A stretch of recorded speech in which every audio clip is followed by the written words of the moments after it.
آسمان کی بلندی کہہ رہی ہے کہ اللہ ایک ہے، سمندر کی عطا گہرائی کہہ رہی ہے کہ اللہ ایک ہے، یہ زمین کی چوڑائی کہہ رہی ہے کہ اللہ ایک ہے، پہاڑ کہہ رہا ہے کہ اللہ ایک ہے، پہاڑ کی چوٹی کہہ رہی ہے کہ اللہ ایک ہے۔ لوگوں اللہ تبارک و تعالیٰ کی یہ تمام چیزیں جو اللہ نے پیدا کی ہیں، ان تمام چیزوں کے بارے میں غور و فکر کرتے ہیں، تدبر کرتے ہیں، غور و فکر کرتے ہیں، یہی لوگ کون عقل مند ہیں۔ اللہ تبارک و تعالیٰ فرماتا ہے لاش میں جا کر اللہ تبارک و تعالیٰ کی وہ بندے جو عقل مند ہیں، ان تمام چیزوں پر غور و فکر کرنے کے بعد اس نتیجے پہ پہنچتا ہے ربنا ما خلقنا هذا باطلا سبحانك فقنا عذاب النار۔ اے ہمارے پروردگار، تو نے دنیا کی کوئی چیز بیکار نہیں بنائی ہے، دنیا کی کوئی چیز عبث نہیں بنائی ہے، دنیا کی کوئی چیز رائے گاہ نہیں چھوڑی ہے۔ اے اللہ، تو نے تمام چیزوں کو کام کے تحت مقصد کے تحت بنائی ہے۔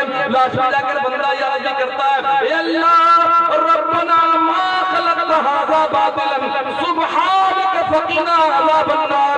سبحانك، اے ہمارے پروردگار، اے اللہ تیری ذات پاک ہے، اے اللہ آخر میں تجھ سے بھیک مانگتے ہیں کہ جہنم کے عذاب سے بچا لے۔ سب کہیں آمین۔ جی ہاں، عقل مندوں کی پہچان۔ ہمارے سماج میں عقل مند کون ہے؟ جس کے پاس جتنے پیسے زیادہ ہیں عقل مند۔ ہاں، جائیداد سمپتی کے مالک عقل مند نہیں۔ اللہ کی نظر میں، اللہ کی کتاب قرآن مجید کی آیت کی نظر میں قرآن کہہ رہا ہے کہ عقل مند وہ ہے جو اللہ تبارک و تعالیٰ کی زمین و آسمان کی پیدائش کے بارے میں غور و فکر کرتے ہیں کہ اللہ تو کتنا بنا، تو کیسے بنایا، اور پھر کیوں نہ ہو فکر کہ اللہ آسمان کی بلندی پر تو نے اتنے ستارے، اتنے سیارے، پہاڑ کی اتنی اونچائی پر چوٹی، یہ پہاڑ پروت، یہ سمندر کی گہرائی، اللہ نے یہ ساری چیزیں کیسے بنائی؟ تیری ذات کتنی بڑی ہے۔ لاسٹ میں یہی کہتا ہے الحمدللہ رب العالمین، ساری تعریف رب العالمین کی۔ ہمیں اور آپ کو عقل مند بننے کی ضرورت ہے، کہیں انشاءاللہ۔ دوستو، ہم اور آپ ماں کے پیٹ کے اندر تھے، سب تھے نا بھائی، ماں کے پیٹ کے اندر سے باہر نکلے تھے، اور جو ہی باہر نکلے تھے تو ہے کوئی آدمی کوئی کہہ سکتا ہے کہ جو ہی ماں کے پیٹ کے اندر سے باہر نکلے چلنا شروع کیے تھے؟ نہیں تو ہے کوئی کہہ سکتا ہے؟ اچھا، اللہ تبارک و تعالیٰ نے پاؤں کے تلوے سے لے کر سر کے سرے تک اس پورے جتنے اعضاء ہیں، ہاتھ، پیر، کان، آنکھ، یہ ساری چیزیں، جتنی چیزیں ہیں، تمام چیزیں اپنی اپنی جگہ پہ عظیم نعمتیں ہیں، عظیم نعمتیں ہیں۔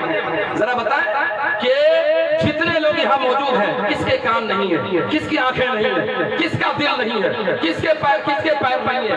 بھائی سب کے ہیں نا؟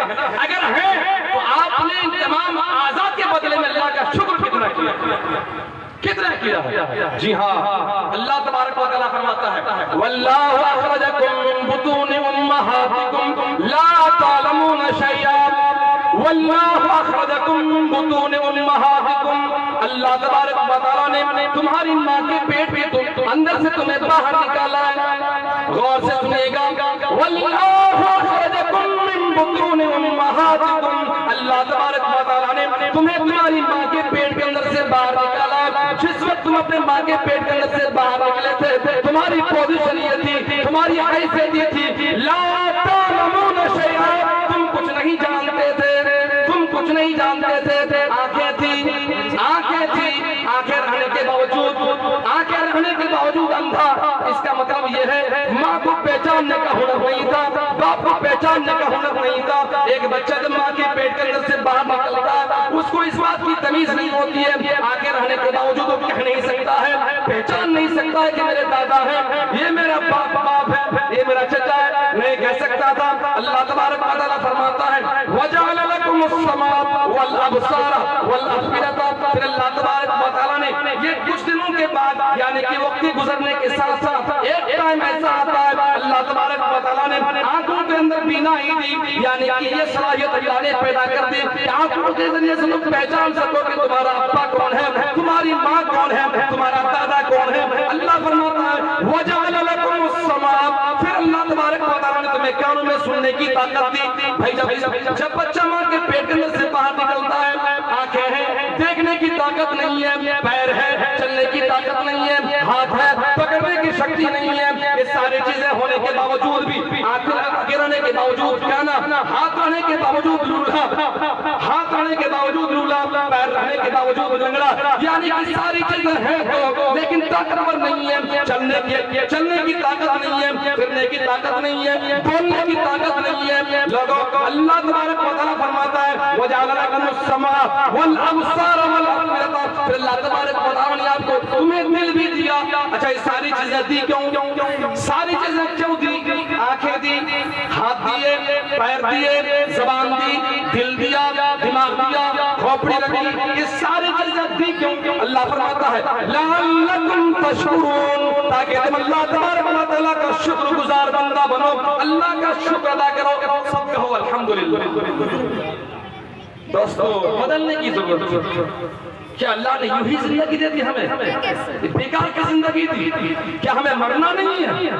آئے لوگوں کو دفناتے ہیں، ہر دن کہیں نہ کہیں کوئی نہ کوئی مرتا ہے، ہر دن جنازہ اٹھتا ہے، ہر دن کی کہانی۔ بھائی کبھی آپ اپنی زندگی پر غور کریں۔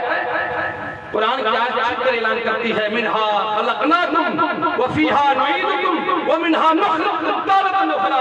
اللہ فرماتا میرے بندو ہم نے تمہیں مٹی کے اندر سے پیدا کیا، مٹی سے پیدا کیا ہے، اور پھر ایک وقت ایسا آئے گا کہ تمہیں مٹی کے اندر لے جا کے چھوڑے، ومنہا نخرجکم تارۃ اخری، پھر تمہیں دوبارہ مٹی کے اندر سے نکالیں گے۔ یہ حقیقت نہیں ہے، حقیقت ہے محترم بزرگوں عزیز دوستو، ہر دل کی کہانی، ہر دل کی کہانی۔